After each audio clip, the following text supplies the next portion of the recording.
ওং নমো শ্রীমদ্ভগবদ্গীতায় নমঃ।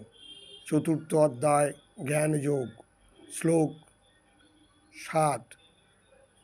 শ্রীভগবানুবাচ যদা যদা হি ধর্মস্য গ্লানির্ভবতি ভারত অভ্যুত্থানমধর্মস্য তদাত্মাनं সৃজামি অহম।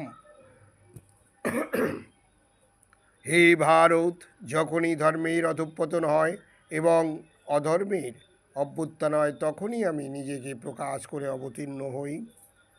শ্লোক 8। পরিত্রাণায় সাধুনাম বিনাশায় চ দুষ্কৃতাম ধর্ম সংস্থাপনার্থায় সম্ভবামি যুগে যুগে।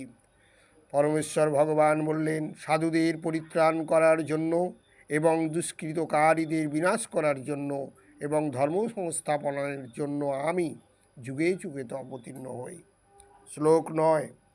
জন্ম কর্মশ্চ মে দিব্যমেবং য বেত্তি তত্ত্বত তক্তাদেহম পুনর্জন্ম ন এতি মাম এতি স অর্জুন। অর্থাৎ ভগবান বললেন, হে অর্জুন, যিনি আমার এই প্রকার দিব্য জন্ম অকর্ম যথাযথভাবে জানেন, তাকে আর দেহ ত্যাগ করার পর পুনরায় জন্ম